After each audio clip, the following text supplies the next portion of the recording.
Pakistan won the Test Series 2-0 and, perhaps not entirely coincidentally, England lost it 2-0. Still, for England, a step forward from the 3-0 whooping they had administered to their cricketing backsides last time in the UAE. So if that trend continues, England are going to be absolutely unbeatable in the Gulf around about the year 2037, by which time all buildings in Dubai will be at least 1 kilometre high and have banners strung between them saying, "You're right, this place is completely ridiculous."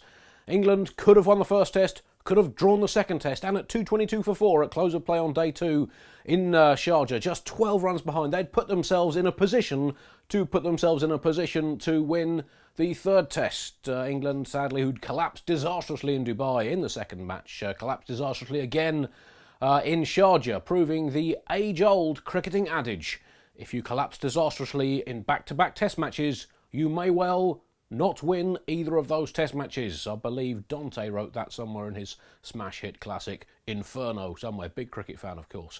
Another great win for Pakistan, who mercilessly plundered England's spinners, who proved to be not so much their Achilles heel as their Achilles undefended chest, with a massive target painted on it and an arrow pointing at that target saying, "Aim here."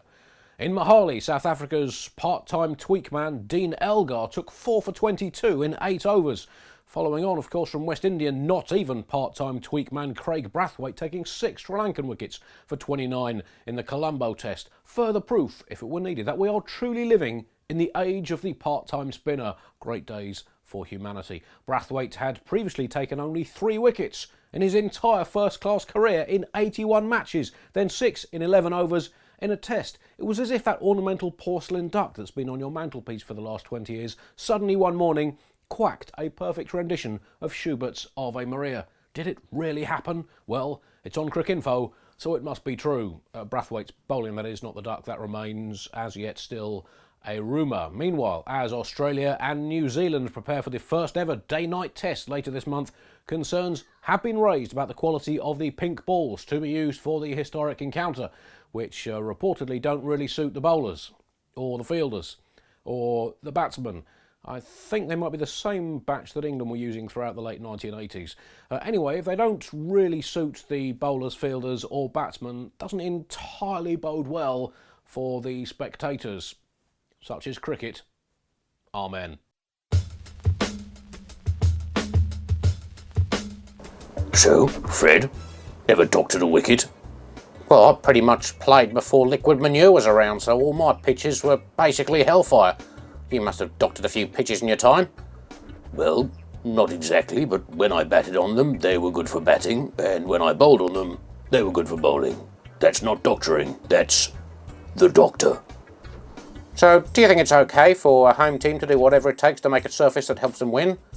Well, I wouldn't know. There was one very simple way of making sure you won back in our day, Fred. What was that? Make sure I was on the team.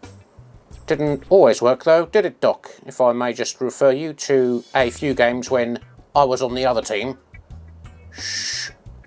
Cricket Australia CEO James Sutherland has suggested that beach cricket could be the cricket that we have at the Olympics. No, James, it can't be. Beach cricket is not a sport, just like Andy Zoltzman hair cricket is not a sport. It's fun, obviously, don't get me wrong, but to be an Olympic sport you need more than board shorts and a perky attitude. Try to tell you that's a beach volleyball. We'll get to that in a second. Okay. You need a strong international competition of men and women. You need good governance, and you need a reason for existing. Which even beach volleyball, I'm sure, somewhere along the line does have, even if it is kind of like old episodes of Baywatch. And it is at least played around the world, whereas beach cricket is... I mean, look, let's be honest. Beach cricket is something that your fat uncle does when he's 3 tinnies in. It's not an international There are other competition. Olympic sports that fulfil that category as well. Greco-Roman wrestling. That is basically 2 fat uncles, probably 6 tinnies in, having an argument over the Christmas pudding. So, you can't rule it out purely on those grounds. I think you can rule it out on the fact that it's obviously stupid.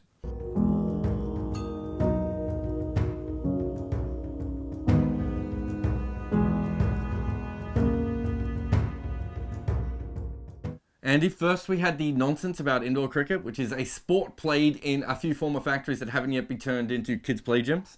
And now we have beach cricket. It's almost like the people who run cricket don't actually want Olympics to be in it. So they're coming up with as many stupid ideas as possible to make sure that none of us can support it. Well, pencil cricket that's the obvious solution. That is universally accessible to all. Just need a pencil.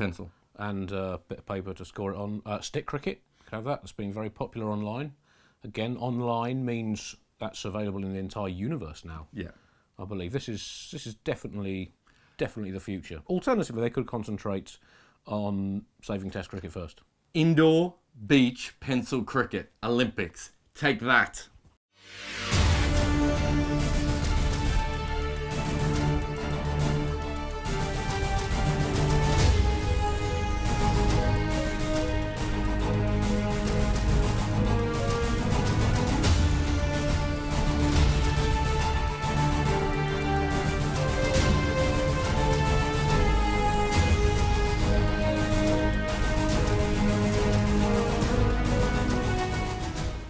England spin, Andy. How do you feel? Well, it wasn't the greatest series for English spinners. I mean, we were definitely much better in the 1950s. It's clearly tough. As people keep saying, the cupboard is bare. You might even say there is no longer a cupboard since county cricket dismantled the cupboard and made a platform for 2020 dancers to prance around on instead. Is there an obvious solution? I mean, it was statistically extraordinary. I think it was the third most expensive series in terms of runs per over by England spinners ever, and the most expensive was the Ashes last summer, whilst England seamers had their most economical series for, I think, over 25 years. I love how you said all that like everyone out there already knew. Well, to be honest, I looked up the stat yesterday and I've largely forgotten it, so it's a mixture of knowledge and guesswork, which is pretty much how I roll. It's also at times how England was playing spin. Yes, and the balance was not always the right way.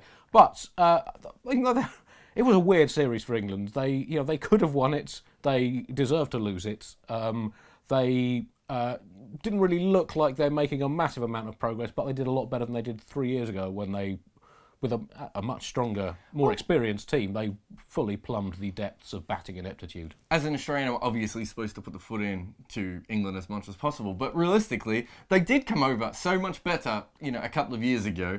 And in some ways, they still lost 2-0. No, in every way, they still lost 2-0. But I thought they played some good cricket at times with a team that's obviously still putting it together and isn't quite sure what's going on. The most important thing, though, is they still lost. And Pakistan still is awesome at home. And home. England 13 tests now into this 17 test marathon in 9 months from April through to January, and we've basically got 2 batsmen and 2 bowlers who are established and an absolute cavalcade of question marks. It's been a kind of fascinating but odd year for English cricket. I was once beaten up by a cavalcade of question marks. You've still got the scars. Miss Barrel Heck, what a player. For his age group.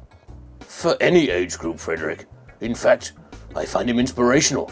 He's made me think I retired far too early from test matches at the age of only 50. In fact, he's made me think I could still do a job. What, batsman who bowls a bit of spin? He'll fit right in. Since when was 2,809 first-class wickets at an average of 18 a bit of spin?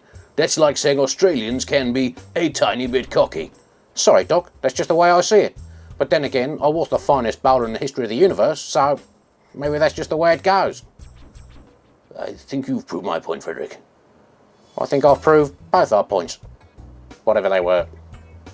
So, Jared's in America, the Cricket All-Stars versus the other Cricket All-Stars, a rivalry as old as time itself. Are you excited about this?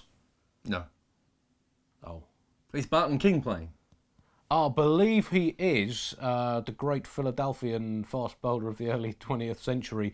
The thing is, America had their chance to take cricket, and they blew it. Do they deserve another chance? It could have been yours, America. It could have been yours. You chose the wrong hitting the ball with a stick sport. Yeah. Hey, America. Do you like cricket? Do you like old men you've never heard of? Do you like giving money to retirees? Do you like using sacred baseball fields for one-off extravaganzas? Do you like Ajitagaka? Oh, okay then. Never mind. As you were. Andy, Pakistan won at home. Not their home, obviously. There's a lot of geopolitical reasons. But They won at home, and the other great things have happened at home this week. For instance, the most important thing in the world, death, taxes, Dougie Bollinger being stupid, Australia batting really well at home. And also, as we always love, the Indian pitch was set up on day 1 to be a day 9 pitch. So, it's all about great home performances. That's what we're looking for in cricket. Well, I don't know. I mean, I know you love to see away teams weep into their lunch on day 1 of a test series. Sometimes before. Sometimes By before. drinks. Yeah. And there's been some extraordinary sights.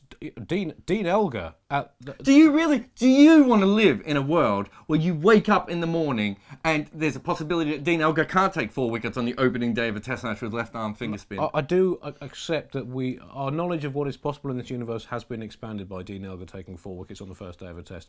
And I'm not sure that knowledge had fully registered with his face when he had to give interviews at the end of day 1. That was a man who was thinking... something is wrong with the cosmos if I am taking 4 wickets on the first day of a test. That pitch, yeah, as you say, that was turning from a couple of years ago, I think, that pitch. As we record, India starting to take control. Australia, I mean, does that mean the Ashes didn't happen now? I mean... Look, I think the most important thing with Australian sport is to remember that you're only as good as the last thing you care to remember. Right. And in this case, it's Usman Khawaja just, seamlessly stroking the ball around everywhere. So, Australia's awesome again. We've won the Ashes again.